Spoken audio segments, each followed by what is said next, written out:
യേശുവെ സ്തുതി, യേശുവെ നന്ദി. എൻ്റെ പേര് ഷാലി, കോഴിക്കോട് നിന്ന് വരുന്നു. എനിക്ക് 10 വർഷത്തിലധികമായിട്ട് 2 കാലിൻ്റെ വിരലിലും തള്ളവിരലിലും കുഴിനഖം ഉണ്ടാവുമായിരുന്നു. അപ്പോൾ അത് കുഴിനഖത്തിന് ചുറ്റും നല്ല വേദന ഉണ്ടാവും, നീരൊക്കെ വരുമായിരുന്നു. അപ്പോൾ സാധാരണ ഞാൻ ഓയിൽമെൻറ്റൊക്കെ തേച്ച് അങ്ങനെ പോവുകയായിരുന്നു. പക്ഷെ അത് പൂർണ്ണമായിട്ടൊന്നും മാറിയിട്ടുണ്ടായിരുന്നില്ല.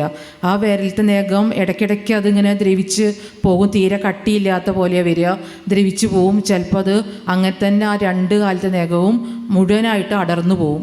പിന്നെ അത് പിന്നെയും കുറച്ച് കഴിയുമ്പോൾ വളർന്നു വരും, പക്ഷേ തീരെ കട്ടി ഉണ്ടാവില്ല.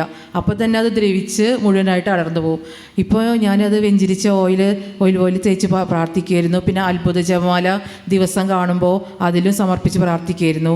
അപ്പോൾ അച്ഛൻ അത്ഭുത ജപമാല എപ്പോഴും വിളിച്ച് പറയും, കുഴിനഖമുള്ളവർ നന്നിട്ട് പ്രാർത്ഥിക്കണം എന്ന് പറയുമായിരുന്നു. അപ്പോൾ ഞാൻ എൻ്റെ അസുഖം സമർപ്പിക്കും, അതോടൊപ്പം തന്നെ ഇതേ അസുഖമുള്ള 50 ലക്ഷം പേരെ കൂടെ സമർപ്പിച്ച് ഞാൻ എപ്പോഴും പ്രാർത്ഥിക്കുമായിരുന്നു. ഇപ്പോൾ 1 വർഷമായി എനിക്ക് ആ നഖം, പിന്നെ അത് പുതിയ നഖം വന്നിട്ട് അത് നല്ല കട്ടിയുള്ള നഖവും വന്നു. ഇതുവരെ പിന്നെ അത് അടർന്നു പോയിട്ടേ ഇല്ല, പൂർണ്ണമായിട്ടും. കരങ്ങളടിച്ച് നന്ദി പറയാം. പരിപൂർണ്ണ സൗഖ്യമാണ് കേട്ടോ. സ്ഥിരം വിളിച്ച് പറയുന്ന ഒരു സൗഖ്യമാണത്.